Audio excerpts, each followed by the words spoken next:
Hello. It's me, Stephanie, a person who reads sometimes.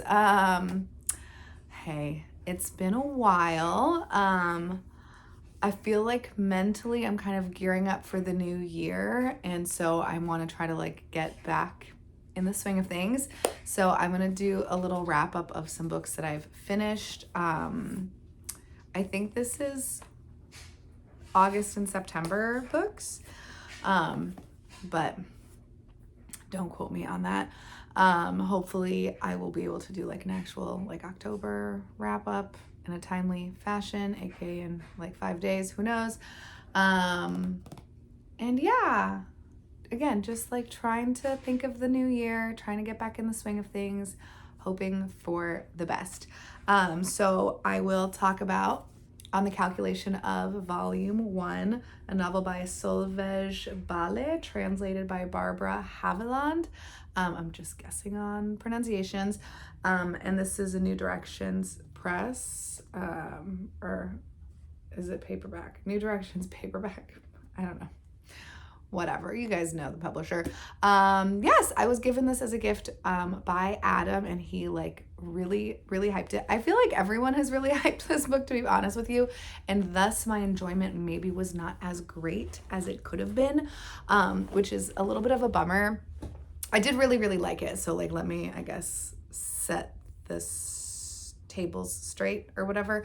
I did like it, but I just feel like I probably would have liked it more. I don't know. I had these grand expectations, but I'm sure you've heard of this book. This is the story of a woman who has woken up on November 18th, lived her life, and then woken up the next day and it was November 18th again. So she's stuck in November 18th. And most of this is quite slow and pensive, and she's a lot of time with her husband and trying to figure things out. Basically her whole goal of this book specifically is trying to get out of November 18th. She doesn't understand how or why, and she wants to find out how to get her life back, basically. So and I have finished volume 2, which I did prefer over volume 1, but I read that this month, so again, hopefully I'll talk about it soon. And yeah, I thought it was fantastic. It was really good. Yeah, I don't know what else to say about it, really, other than, again, my only problem is that I think that if I had known nothing about this or had gone into it with no expectations, my enjoyment might have been a little bit higher, because it's just the right kind of book for me. It's translated, it's small, and it's a little bit weird, and it's not a lot happens. There's not really, there's no grand plot or anything. It's just a woman trying to figure things out and getting support in an unusual, if Jake were to tell me he's living today again over and over again, I don't know that I would believe him as readily as her husband has believed her. Their life, especially that time period when she's with her husband, it's so cozy and sweet and loving. It's really beautiful. Tone changes as she goes to different places or is at different parts of her journey. But that part specifically I thought was really sweet and lovely. Then I also read Sue Grafton, A is for Alibi. This is a Kinsey Milhoon mystery. I picked this up because I had volume 1 and 2. I had A is for Alibi and B is for Burglar, I think, on my shelves, but I hadn't actually read any of them. I clearly got this, secondhand somewhere. And it was on my list of books that I thought that I would not like, that I would have an easy DNF, but I actually really liked this. It was so fun. Solid 3-star mystery, maybe 3.5-star mystery. So fun. I just think that things are not written the same anymore, in genre specifically. I don't know. I don't want to come off as whatever, but I don't know. I feel in the 80s and 90s, there's just more of a vibe for genre writing than there is now. Now it's just trying too hard, I guess. Probably because there's been probably millions of books written in this type of genre style. So you have to try to shock people and whatever. There's nothing in here that's particularly I'm here to wow you. It's just like a really straightforward, excuse me, mystery book. I forget what her actual job is. Is she a private eye or is she? I guess she is. Yeah, she's a private investigator. She's 32. What is the second word or second sentence? Whatever. But yeah, so she is hired by a woman who was put away to jail for the murder of her husband. And so that woman has been released from jail and she hires Kinsey to solve the crime because she's like, I did not do this and I want to know who did so I can basically like have my own revenge on them. And so it's just her interacting with the various peoples in this guy. His name is Lawrence Fife, I think. Yeah, Lawrence Fife. And so just, you know, just doing investigation and then figuring out who the killer is. I will say it's obvious who the killer is, but that's okay. It didn't take away from the enjoyment. It's not like, you know, I feel like when I read an Agatha Christie book, and I figure out, it's only happened once. I figured out who the killer was once in an Agatha Christie book, and it was severely disappointing. It made me feel empty and hollow at the end and just like not satisfied. For some reason, for this, it doesn't matter as much. Like, I think Agatha Christie tries really hard to distract you and she tries really hard to like put out red herrings and stuff like that. This one didn't try as hard, so maybe again that's why it wasn't as disappointing when I like had figured out who the killer was. But yeah, I definitely will read more of these books. I just will not pay more than $5 for one of them. But I did like it and I want to read all of them, at least for now. I guess it's technically possible that they like get worse as they go on because she has to do so many of them. So who knows? Kitties.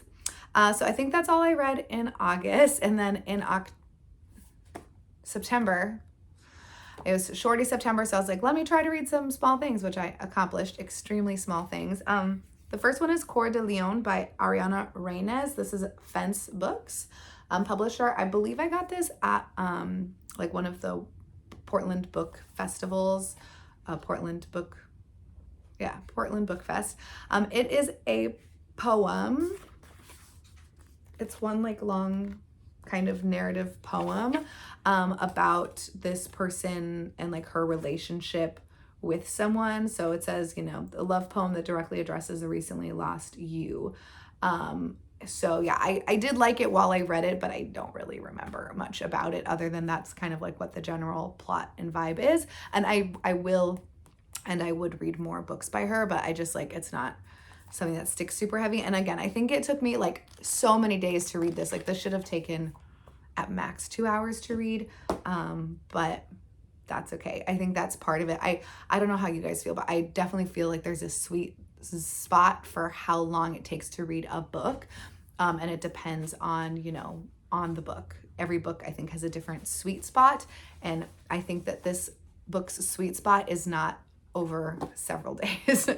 And then I read something even smaller, Portrait of the Alcoholic. This is by, oh dear, Kaveh Akbar, who just, I think that, is he the author of Martyr? I feel like that's a strong possibility. My copy is somewhere else. I think he just came out with like a big book that everyone has been reading. But this is a poetry collection that I got, the SRP. I don't even know. Oh, I got this at Open Books on one of the indie bookstore days. Sibling Rivalry Press from Little Rock, Arkansas. Portrait of the Alcoholic. So it's just, you know, just poems about being, you know, a guy, you know, learning to pray. My father moved patiently, cupping his hands beneath his chin. You know, different stuff. And, you know, I don't remember. Poetry is like all good and stuff, but it just doesn't sink in because I feel like in order for a poem to really like sink in and stick with you, you need to read it multiple times. And I did not read this multiple times. I just read it the once. So maybe in the future it will stick with me. But I would, you know, would not recommend. I would recommend if you're a poetry person, I guess. And then the last thing that I read, which was so good, was The Cancer Journals by Audre Lorde. Audrey? I don't know. This was so good. Oh my God. I will say slightly repetitive. But besides that, absolutely incredible. There's a section in here. So she had a single mastectomy. She had breast cancer. And so it's basically like journals of the time that this happened, plus like some essays about the whole situation. So like one of them is breast cancer power versus prosthesis. She talks a lot about how when she had her mastectomy, how they're like trying to give her this like little pink puffball to put in her shirt so that she can like look normal, and how so then she can wear bras and bathing suits. And she's like, it's not my problem if you're uncomfortable. Basically, like a lot of the pressure of women, and again, every woman is different. So she talks about how, I forget who it is, like if it's a friend's mom or a partner's mom or someone, there's someone else like who's older than her, who comes into like one of these scenes, who has had a single mastectomy, I think, and she hides it basically. And so like that's, again, it's every woman's choice. Basically, just like, let's cancer aside, plastic surgery in general, like it's every woman's choice to do with their body what they want.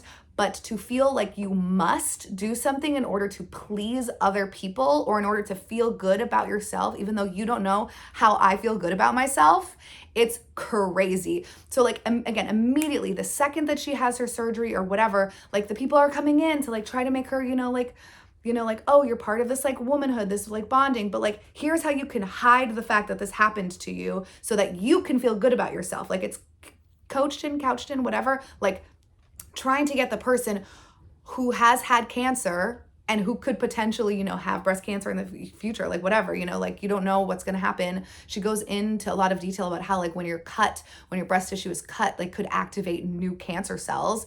And like, it's literally crazy. And then talking about how also like they're trying to get people to have like, what's it called? Like a breast implant, when there's like no studies done on the effects of breast implants. And this was written 40 years ago. So I have no idea what the science is now. Okay. I did not do extra research. There's not an updated version of this that I know about. But like there's not like the research done on like how could that potentially affect, like you're putting like a silicone bag of whatever inside of your body and you have had cancer cells in there. Like you don't know how it's going to affect it. And so it's just this whole thing. And like also the fact that can make you feel really isolated because you like don't have, like you feel like you have to keep this thing inside of you. I don't know. It's just like crazy. And again, this is not to like, the whole point is not to like shame women who choose to do that. The whole point is to discuss the systems that are put in place that make women feel like they must do that. Because again, a woman has the right to do whatever they want with their body in multiple senses, okay? And like the fact that she was being made to feel like just bad about her choices, bad about whatever, after she's like dealing with the fact that her like one of her breasts was just removed because she had cancer. It's crazy. It's crazy. I would super recommend. This is really, really short. It's 70 pages long. I don't know if there's like an updated version of this. I mean, this looks like it's probably like recently published. But I don't know if she's like put in more like I actually, embarrassingly enough, don't know if she is still alive. Oh my God, that's so uncomfortable for me right now in this moment. Oh, she died of cancer at the age of 58. Great, in 92. So, damn, that makes this even like more intense. I need to look up more. I need to read a biography about her. But yeah, this was, I would recommend, would recommend. So yeah, that is what I read in August and September. So far, I've read basically nothing in October, but there's still a few days left. So who knows? But yes, I would recommend all of these for all the different types of people that would enjoy. I don't have a dud in the bunch, so that's at least positive. I hope everyone's having a good spooky season. I did forget to mention at the beginning of the video, but obviously the baby is not here. But I am gonna post a couple of cute videos of him at the end of this. So actually, no, I'm not. I don't feel like editing this. Sorry, that was such a lie. I'm so sorry. But maybe later I'll do something.